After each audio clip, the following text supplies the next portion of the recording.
En esta parte del curso OSPF, ya habíamos visto EIGRP, ahora veremos otro protocolo, en esta ocasión de la categoría de estado de enlace OSPF.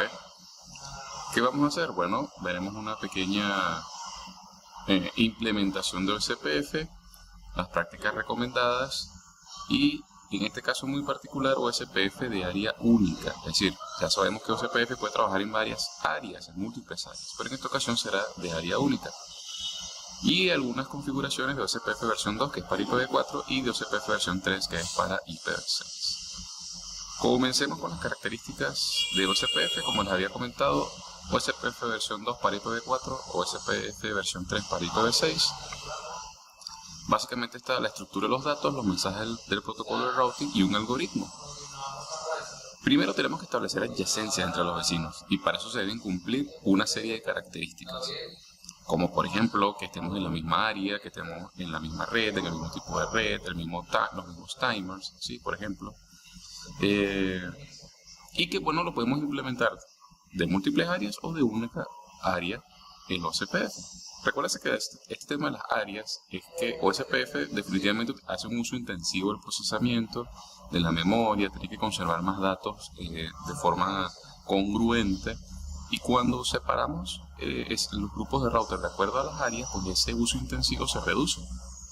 De hecho, podemos condenar fallas solo dentro de una de esas áreas, podemos utilizar las áreas con diferentes propósitos, como por ejemplo un sector de la red donde estemos redistribuyendo rutas, o donde la red no crece más y así poner diferentes tipos de redes para que las actualizaciones no sean tan grandes o que causen tanta afectación dentro de la red.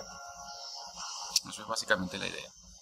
Igual que EIGRP, OSPF es un protocolo IP, así que va dentro de la cabecera de IP, donde veremos información como por ejemplo los diferentes tipos de paquetes, que si son de actualizaciones, que si son de hello, los database description, los acknowledgements, ese tipo de cosas.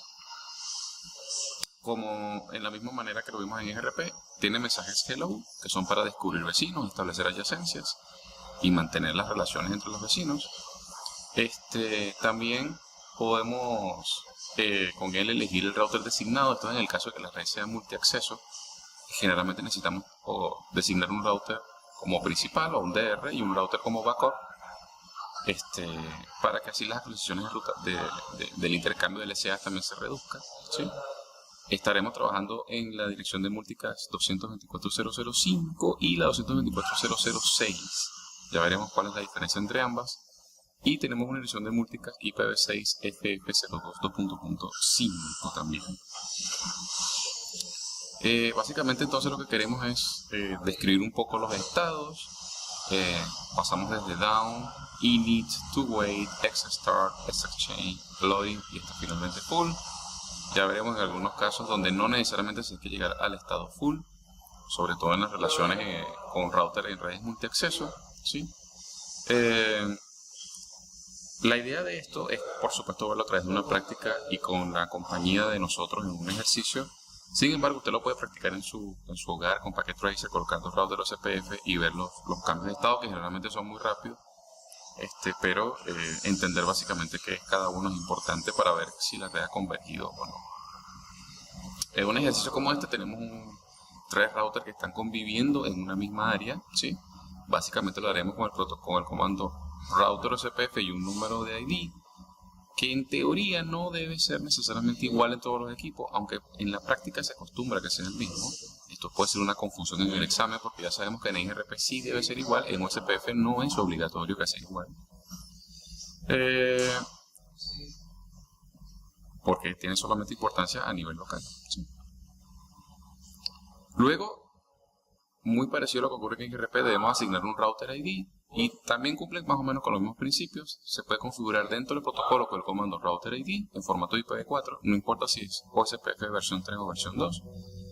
O también se puede asignar el router ID, es decir, la identificación de un router dentro de un dominio OSPF con el número de loopback más alto, es decir, la loopback que tenga el IP más alta será el router ID del equipo, o si no, la interfaz activa más alta, ¿sí? Generalmente, si por alguna razón tenemos que cambiar el router ID, tenemos que reiniciar el proceso OSPF, ¿sí? Aquí también utilizamos el famoso binomio de wildcard. Si usted no sabía qué es eso, lo vimos en el capítulo anterior, pero aquí lo podemos repetir. Es simplemente que a la constante 255, le restamos el valor de la máscara actual de la red que queremos promover en OSPF. Y eso nos da como resultado la wildcard. Sí, además de eso, también tenemos que asignarle el área a la que pertenece esa red. Es fácil, si tenemos un diagrama, simplemente vemos qué redes entran dentro de un área. ¿Sí? Si estamos usando OSPF de área única, pues será una única área para todas las redes. Y también tenemos que colocar como interfaces pasivas todas aquellas interfaces por las que no tengamos vecinos o que no querramos publicar información de OSPF. La métrica de OSPF es el costo, ¿sí? Es el ancho de banda de referencia entre el ancho de banda de la interfaz. Eso es lo que se denomina el costo. Y esa información se comparte con todos los amigos a través de los mensajes de LSA. ¿Sí? Así de esa manera los routers saben cuál es el costo de un determinado enlace para una ruta determinada. Dada esa circunstancia, el ancho de banda de referencia es de 100 MB y considerando que hoy en día hay interfaces que son mucho más rápidas que esa, podemos cambiar el mensaje, ese ancho de banda de referencia con el comando AutoCost-Reference-Bandwidth. ¿Sí? Si queremos ver información de cómo cambiar eso, lo podemos hacer directamente en las interfaces. Si hacemos el comando showInterface y el nombre de la interfaz, veremos cuál es el bandwidth actual, y si lo queremos cambiar, lo hacemos con el comando bandwidth dentro de la interfaz y un valor medido en kilobits. Si queremos restaurar el valor por defecto, colocamos el comando no bandwidth y volvemos al estado que tenga esa interfaz en particular. También podemos colocar el costo de una interfaz para manipular OSPF, tanto con el comando bandwidth o con el comando directamente IPOSPF cost y un valor, y de esa manera podemos alterar el funcionamiento de OSPF. Los comandos de verificación son muy parecidos a los de siempre, ShowIP Protocols, y en este caso también podemos hacer ShowIP-SPF y el nombre de la interfaz, ShowIP-SPF Neighbors o ShowIP-SPF Database, son algunos de esos comandos de verificación. Aquí tenemos uno, por ejemplo, ShowIP-SPF Interface Brief, nos dice cuáles son las interfaces que están participando en OSPF, en qué área, cuál es el proceso de OSPF, cuál es el costo de esa interfaz, cuál es el estado, ¿sí?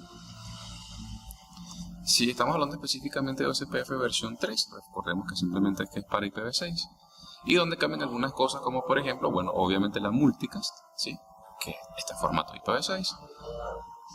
Aquí queremos añadir este dato muy importante, la 224.0.0.5, en el caso del IPv4 es para comunicarse con todos los routers, y en el caso de la 224.0.0.6, que es la otra multicast que utiliza OSPF, es para la comunicación con el router que sea DR o BDR. Recuerden que se hace asignación de DR y BDR en las redes multiacceso, para reducir el intercambio de asociaciones LSA y ese tipo de cosas.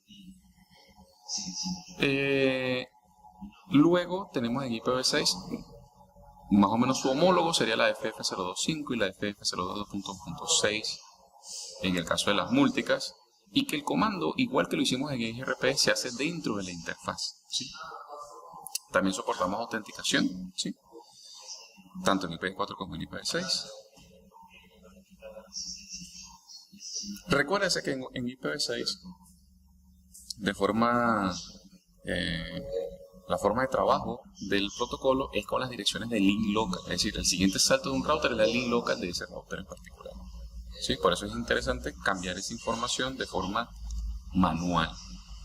Igual, como les mencioné antes, el router ID tiene que ser en formato de IPv4. Parece extraño, un router en IPv6, su identificador es en formato de IPv4. Bueno, no es extraño porque hay un campo que es de 32 bits para eso.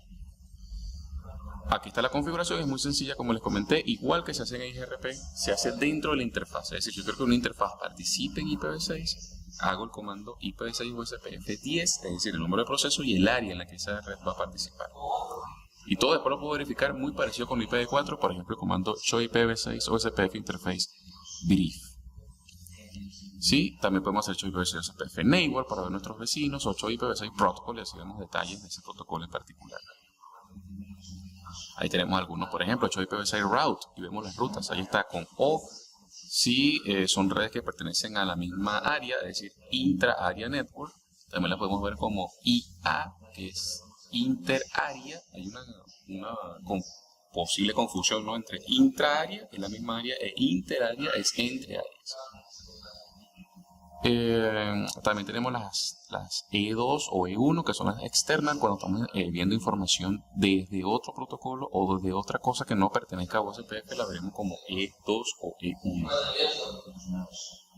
Bueno, básicamente esto definitivamente se aprende como un ejercicio que estaremos publicando próximamente. Muy importante que en este módulo 3, digamos hasta aquí, vamos a dejar el brief de los videos de este módulo, porque el resto de los capítulos es configuración avanzada tanto de IGRP como de OSPF.